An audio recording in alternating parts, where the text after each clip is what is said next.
जय मसीह के प्रिय मंडली, आज एक और बार फिर मैं आप लोगों के बीच में हाजिर हूँ। मैं आशा करता हूँ कि पिछले बार की जो वीडियो आप लोगों को आशीष मिला होगा, आप लोग आशीषित हुए होंगे।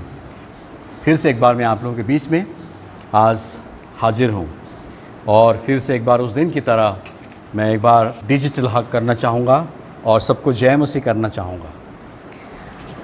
आशा करता हूँ कि आप सब लोग कुशल मंगल हैं प्रभु के अनुग्रह में, और मैं प्रभु का धन्यवाद करता हूँ कि प्रभु ने हम सबको सुरक्षित और कुशल रखा है।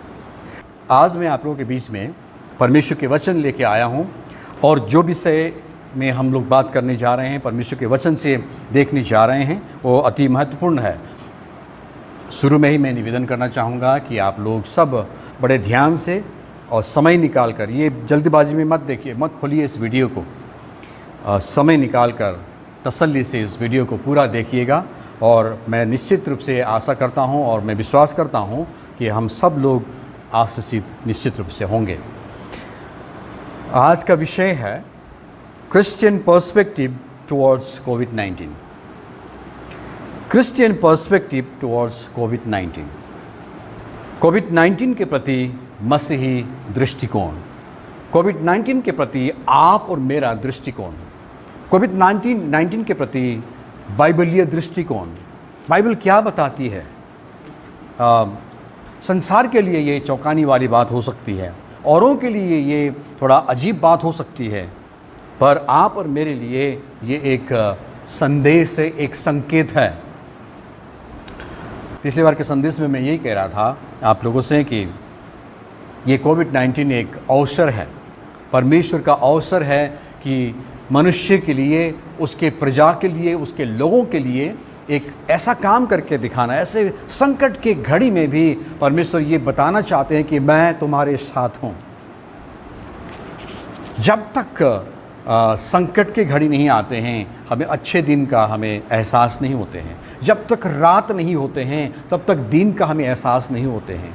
जब तक काला नहीं है तो सफ़ेद का एहसास नहीं होते हैं। महामारी, ये पैंडेमिक जो है, हमारे लिए एक परमेश्वर के आशीष और उसकी उपस्थिति को एहसास करने का एक समय है। आज का विषय है क्रिश्चियन पर्सपेक्टिव टुवर्ड्स कोविड-19, कोविड-19 के प्रति मसीही दृष्टिकोण। मैं आप लोगों के बीच में परमेश्वर के वचन से पढ़ना चाहूँगा। दूसरा इतिहास उसका 7, उसका 13 और 14 पद। यदि मैं आकाश को ऐसा बंद करूं कि वर्षा ना हो, या टिड्डियों को देश उजाड़ने की आज्ञा दूं, या अपनी प्रजा में मरी फैलाऊं, 14 पद, तब यदि मेरी प्रजा के लोग जो मेरे कहलाते हैं दीन होकर प्रार्थना करें और मेरे दर्शन के खोजी होकर अपनी बुरी चाल से फिरें, तो मैं स्वर्ग में से सुनकर उनका पाप क्षमा करूंगा और उनके देश को ज्यों का त्यों कर दूंगा। यहाँ पर 2 हिस्सों में इस बात को मैं रखना चाहूँगा। पहला नंबर 13 पद में हमने देखा, यदि मैं आकाश को ऐसा बंद कर दूं कि वर्षा ना हो, या टिड्डियों को देश उजाड़ने की आज्ञा दूं, या अपनी प्रजा में मरी फैला दूं। ये चीज़ हमने देखा। टिड्डियाँ भी आए और अलग अलग जगह में जाकर बहुत सारे तबाही मचाई। उसके बाद मरी भी आई, पैंडेमिक, एक बहुत बड़ा महामारी भी फैला। परमेश्वर कह रहा है कि मैं टिड्डियों को भी भेजूं देश उजाड़ने के लिए, मैं मरी को फैलाऊं लोगों के बीच में अस्त व्यस्त करने के लिए। 14 पद में, तब यदि मेरी प्रजा के लोग मेरे कहलाते दीन होकर प्रार्थना करें और मेरे दर्शन के खोजी होकर अपनी बुरी चाल से फिरें, तो मैं स्वर्ग में से सुनकर उनका पाप क्षमा करूंगा और उनके देश को ज्यों का त्यों करूंगा। देखिए, ये महामारी जो हमारे आज इस संसार में आया है, ये महामारी एक ऐसा महामारी था, पूरे देश को हिला दिया, पूरे विश्व को हिला दिया। हर एक, कोई ऐसा देश नहीं छूटा, हर एक देश के जड़ में जाकर हिला दिया। आज यह वचन आमोस के किताब में हम पाते हैं कि परमेश्वर का भविष्यवाणी था। ये आमोस 8 का मैं 3 पद पढ़ना चाहूँगा। परमेश्वर यहोवा की वाणी है, उस दिन राज मंदिर के गीत हाहाकार में बदल जाएंगे और शवों का बड़ा ढेर लगेगा और सब स्थानों में वे चुपचाप फेंक दिए जाएंगे। आज क्या हुआ इस पैंडेमिक, इस महामारी के दौरान? एग्जैक्टली यही हुआ है। आमोस 8 का 3 पद हुआ है कि परमेश्वर यहोवा की वाणी है कि उस दिन राज मंदिर के गीत हाहाकार में बदल जाएंगे। मंदिर के जो गाने, गीत हाहाकार में तब्दील हो जाएंगे। सारे मंदिर, मस्जिद, गुरुद्वारा, चर्च सब कुछ बंद है। वहाँ पर अभी सन्नाटा है। वहाँ पर कोई जयकारे नहीं है, वहाँ पर कोई भजन नहीं, कीर्तन नहीं है। देखिए, और शवों का बड़ा ढेर लगेगा। शवों का बड़ा ढेर लगेगा। हम देख रहे हैं रोज शवों का ढेर, लाशों का ढेर। दफनाने के लिए फुर्सत नहीं है। जेसीबी के द्वारा लाशों को दफनाया जा रहा है, फेंक दिया जा रहा है। उसका अंतिम संस्कार विधि विधान के साथ, कायदे कानून के साथ नहीं करने का फुर्सत नहीं है। आमोस 8 का 3 यही कह रहा है। और कहते हैं आगे, और सब स्थानों में चुपचाप फेंक दिए जाएंगे। उन शवों को, उन लाशों को अलग जगह पे चुपचाप फेंक दिए जाएंगे। वहाँ पर कोई अंतिम संस्कार का विधि विधान नहीं है। आगे देखते हैं परमेश्वर का प्रोफेसी ऑन कोविड-19। दूसरा 8, उसका 8 पद में मैं पढ़ना चाहूँगा। क्या इस कारण भूमि ना कांपेगी और उन पर कि सब रहने वाले विलाप ना करें? यह देश सब का सब मिस्र के नील नदी के समान होगा, जो बढ़ती है फिर लहरें मारती है और घट जाती है। क्या इस कारण भूमि ना कपेगी? किस कारण? तमाम लाशों का ढेर लगेगा, चुपचाप फेंकना पड़ेगा और मंदिर के गाने बंद हो जाएंगे। ये सब चीज़ के कारण धरती, पृथ्वी कांप उठेगी। 8 उसका 10 पद में ऐसा लिखा है, मैं तुम्हारे पर्वों के उत्सव को दूर करके विलाप कराऊंगा और तुम्हारे सब गीतों को दूर करके विलाप के गीत गवाऊंगा। ध्यान से सुनिएगा, मैं तुम्हारे पर्वों के उत्सव को दूर करके विलाप कराऊंगा। इस बार कोई भी पर्व नहीं हुआ। गुड फ्राइडे, ईस्टर, सब कुछ पर्व नहीं हुआ। केवल ईसाइयों का नहीं, हर जाति धर्म के पर्वों का खत्म हो गया। यिर्मयाह के वचन में मैं ले आना चाहूँगा आप लोगों को। यिर्मयाह 16 उसका 4। उनके विषय यहोवा यूँ कहता है, वे बुरी बुरी बीमारियों से मरेंगे, उनके लिए कोई छाती ना पीटेगा, ना उनको मिट्टी देगा। वे भूमि के ऊपर खाद के समान पड़े रहेंगे, वे तलवार और महंगी से मर मिटेंगे और उनके सब आकाश के पंछियों और मैदान के पशुओं का आहार होंगे। वे बुरी बुरी बीमारियों से मरेंगे। जिस बीमारी का नाम नहीं मालूम, जिस बीमारी का नाम कभी नहीं सुने, ऐसे ऐसे बीमारियों के कारण लोग मरेंगे। 9 पद में लिखा है, वेरी इंटरेस्टिंग। 9 पद, यिर्मयाह 16 उसका 9। क्योंकि सेनाओं का यहोवा इज़राइल का परमेश्वर यूँ कहता है, देख, तुम लोगों के देखते और तुम्हारे ही दिनों में मैं ऐसा करूँगा कि इस स्थान में ना तो हर्ष और ना आनंद का शब्द सुनाई देगा, ना दूल्हे और ना दुल्हन का शब्द। इस कोविड-19 के दौरान, ये कोरोना वायरस के संक्रमण के दौरान कोई भी शादियाँ नहीं हुई। सारे शादी के जो जश्न गाने सब बंद हो गए। यही कह रहा है। मैं यशायाह में ले आना चाहूँगा। यशायाह 26 उसका 20 पद में ऐसा लिखा है, हे मेरे लोगों, आओ अपनी अपनी कोठरी में प्रवेश करके किवाड़ों को बंद करो।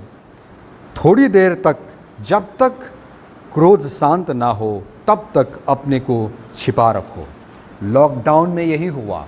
सब अपने अपने घर के अंदर किवाड़ों को बंद करना पड़ा, घर के अंदर जाना पड़ा, और जब तक क्रोध शांत ना हो तब तक अपने को छिपा रखो। हमें यही हिदायत दिया गया कि घर के अंदर रहना है, बाहर नहीं निकलना है। लॉकडाउन के विषय में भविष्यवाणी जो वचन में दिया गया था, ऐसा कई और भी है भविष्यवाणी, ऐसा कई है जो परमेश्वर के वचन में जिक्र किया है। इन दिनों के बारे में परमेश्वर ने पहले ही बता दिया गया। परमेश्वर के वचन में, बाइबल धर्मशास्त्र में पहले ही हमें बता दिया। अब समय आया है। अब ये समय 5 बातों पर कार्रवाई करने का समय है। Time to act upon following 5 areas. ये समय है, ये नीचे दिए हुए 5 बातों के ऊपर कार्रवाई करने का, आप और मुझे। बड़े ध्यान से इस वचन को हम आज मनन करेंगे। प्रिय मित्र, हमने जैसा दूसरा इतिहास 7 उसका 14 पद में पढ़ा, तब यदि मेरे प्रजा के लोग जो मेरे कहलाते हैं दीन होकर प्रार्थना करें और मेरे दर्शन की खोजी होकर अपनी बुरी चाल से फिरें, तो मैं स्वर्ग में से सुनकर उनका पाप क्षमा करूंगा और उनके देश को ज्यों का त्यों कर दूंगा। परमेश्वर में आशा है, देयर इज़ अ होप। लेकिन परमेश्वर का वचन हमें कहते हैं कि हमें क्या करना है, हमें दीन होकर प्रार्थना करना है, पश्चाताप करना है। 5 बातों को मैं आपके सामने रखना चाहूँगा। फर्स्ट नंबर, रियलाइज, एहसास करना। ये समय परमेश्वर ने हमें इसलिए दिया है प्रिय मित्रों, औरों के लिए बहुत कुछ हो सकता है। लूडो खेलने के लिए, कैरम बोर्ड खेलने के लिए, घर के अंदर बैठकर अच्छे अच्छे पकवान पकाने के लिए, सब कुछ करने के लिए होगा। लेकिन आप और मेरे लिए ये समय, ये 5 कार्रवाई करने के लिए, अपने व्यक्तिगत जीवन में, अपने लाइफ में, अपने परिवार में, ये 5 बातों को करने के लिए परमेश्वर ने ये समय दिया है। हमें इस बात को ध्यान करना जरूरी है। पहला नंबर, रियलाइज, एहसास करना, महसूस करना कि आई एम अ सिनर, मैं पापी हूँ। परमेश्वर का वचन कहता है कि धर्मी कोई नहीं है, सबने पाप किया है और परमेश्वर की महिमा से रहित है। हमें एहसास करना है हमने कहाँ गलती की है, विगत दिनों में हम कहाँ जानबूझकर हमने गलती की है। हमें एहसास करना है, रियलाइज़ करना है, महसूस करना है। आज सबसे बड़ी समस्या यही है कि लोग अपनी गलती का एहसास नहीं करते हैं, महसूस नहीं करते हैं। उसके बजाय उसको छुपाने की कोशिश करते हैं, उसको दबाने की कोशिश करते हैं और अपने आप को अच्छा पेश करने की कोशिश करते हैं। नो नो नो, परमेश्वर का वचन हमें सिखाते हैं रियलाइज़ करना। उड़ो पुत्र ने भी रियलाइज़ किया था ना, जब वो अपने आपे में आया, जब वो अपने होश में आया, तब उसने समझ लिया। हमें अपने होश में आना है, रियलाइजेशन में आना है। मेरी तरफ से कहाँ गलती हुई, मैंने कहाँ गलती किया, एज अ फैमिली में, परिवार के द्वारा कहाँ पर गलती हुई है, एज अ चर्च, हम कलीसिया के, पूरे कलीसिया की ओर से हमने कहाँ से कहाँ पर गलती किया। Realize. And the second thing, repent, पश्चाताप करना। रियलाइज़ करने के बाद हमें पश्चाताप करना है। इन क्षेत्र में मैं चुका, इन क्षेत्र में मैंने गलती की, इन क्षेत्र में मैंने परमेश्वर के वचन को ठुकराया। हमें रियलाइज़ करके उस पर को पश्चाताप करना है, उस पर हमें प्रभु से क्षमा मांगना है। And the third thing, rectify. पश्चाताप करने के बाद रेक्टिफाई भी करना है, उसमें सुधार करना है, उसको ठीक करना है। जैसा मैंने इस 2020 के शुरू में कहा था, आप लोगों को मालूम होगा 2020 सुधार का साल है, 2020 करेक्शन का साल है। हमें सुधार करना, रेक्टिफाई करना है। कई दफ़ा हम रियलाइज़ भी करते हैं, पश्चाताप भी करते हैं, उसके बाद रेक्टिफाई नहीं करते हैं, फिर जाके वही गलती करते हैं। रेक्टिफाई का मतलब मैंने एहसास किया, मैंने पश्चाताप किया, अब इसको मैंने सुधार किया, अब मेरे तरफ से ये दोबारा गलती नहीं होगी। आमीन। हमारा पश्चाताप में ये होना जरूरी है। I will not repeat again, I am not going to repeat again. मैं इसको दोबारा नहीं करने वाला हूँ, मैं इसको नहीं करूँगा दोबारा। रेक्टिफाई करना, सुधार करना, ठीक करना। एंड फोर्थ, चौथी बात, रिकॉन्साइल, मेल मिलाप। कई दफ़ा हम लोग रियलाइज़ भी करते हैं, रिपेंट भी करते हैं, रेक्टिफाई भी करते हैं, उसके बाद हो गया, अब रिकॉन्सिलिएशन भी करना ज़रूरी है, रिकॉन्साइल भी करना ज़रूरी है, मेल मिलाप भी करना ज़रूरी है, समझौता भी करना ज़रूरी है, मेल मिलाप। And the fifth then comes rejoice, आनंदित, खुशी, आनंद, मगन, क्योंकि अब मेरे अंदर कुछ नहीं है, मेरे अंदर गुनाह नहीं है, मेरे अंदर पाप नहीं है, अब आनंद ही आनंद, अब छुटकारा पाया, अब आज़ादी मिली है। इसलिए वहाँ पर आनंद और खुशी और मगन शुरू होता है। यहाँ तक पहुँचने के लिए, खुशी, आनंद, आनंदित होने का इस पड़ाव में पहुँचने के लिए 4 पड़ाव हमें पार करना है। रियलाइज़ करना है, रिपेंट करना है, रेक्टिफाई करना है, रिकॉन्साइल करना है, and then comes rejoice, rejoice, आनंदित। ये 5 बातों को हम जब पूरा करते हैं, हमारा जीवन फिर दोबारा शुरू होता है, रीस्टार्ट होता है। इसके लिए 5 बातों को हमें, 5 कार्रवाई को करना ज़रूरी है। आप और मेरे जीवन में 5 कार्रवाई को करना ज़रूरी है। ये समय परमेश्वर ने हमें ऐसा ही नहीं दिया है, ये 5 कार्य को करने के लिए प्रभु ने हमें ये समय दिया है। रियलाइज़ करना है, एहसास करना है, महसूस करना है कि मेरी गलती कहाँ कहाँ हुई है, मैंने कहाँ कहाँ गलतियाँ की हैं, मेरे जीवन से कहाँ कहाँ गलती हुई, मेरे परिवार से कहाँ कहाँ गलती हुई है। रियलाइज़ करना है, उसके बाद उसके ऊपर रिपेंट करना है, पश्चाताप करना है, उसके बाद रेक्टिफाई करना है, रिकॉन्साइल करना है, एंड देन कम्स रिजॉइस, आनंद, खुशी वहाँ पर रखा है। तब हम फिर दोबारा अपने जीवन को रिस्टार्ट करना है, रिस्टार्ट कर सकते हैं। प्रिय मंडली, हम इस बात को ध्यान करें कि ये कोविड-19, ये कोरोना वायरस का संक्रमण जिसने पूरे दुनिया को हिलाया, लेकिन आप और हमें नहीं हिलाया, आप और हमारे आत्मा को हिलाया है। मुझे मालूम है आप लोग में से कई लोगों ने फ़ोन के द्वारा, बातचीत के दौरान आप लोग ने बताया कि लॉकडाउन में मेरे आत्मिक जीवन का स्तर बढ़ा, मैंने बहुत आत्मिक उन्नति किया। प्रभु का धन्यवाद हो। परमेश्वर यही चाहता था, ताकि हम रियलाइज़ करें, अपनी गलतियों में सुधार करें, अपनी गलतियों का एहसास करें और उसको पश्चाताप करें, और उसके बाद उसको रेक्टिफाई करें, सुधार करें, ठीक करें। उसके बाद परमेश्वर के साथ रिकंसाइल, परमेश्वर के साथ मेल मिलाप करें, परमेश्वर के साथ समझौता करें। उसके बाद आनंद, खुशी और मगन हमारे जीवन में होता है। प्रेम मंडली, हम इस बात को ध्यान करते हुए हम लोग याद करें, परमेश्वर ने कोविड-19 कोरोना वायरस का संक्रमण इस दुनिया में इसलिए भेजा है कि वो अपने लोगों को सोने की तरह शुद्ध करना चाहता है। प्रभु आप सबको आशीष दें, प्रभु बहुतायत से आप सबको आशीष दें। मैं आप सबके लिए प्रार्थना करना चाहूँगा। आइए हम प्रार्थना करें।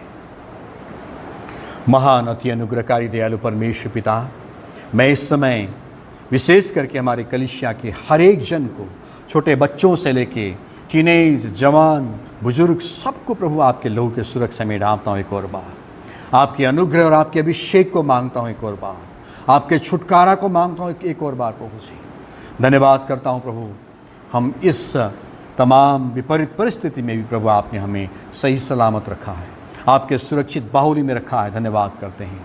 आने वाले दिन में होने दे प्रभु, जल्द से जल्द इन सब चीज़ों से आज़ाद पाकर, निजात पाकर प्रभु हम आपकी आराधना सामूहिक रूप में कर सकें और हम आपको धन्यवाद और महिमा हम दे सकें।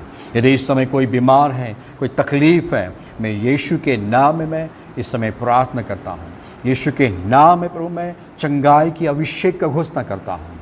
धन्यवाद हमारी प्रार्थना सुनने के लिए और हमारे विनती को सुनने के लिए। सारा आदर, भक्ति और महिमा प्रभु यीशु हम आपको देते हुए प्रार्थना में प्यार करने वाला जीवित और सामर्थी प्रभु यीशु के नाम से मांगते हैं, आमीन।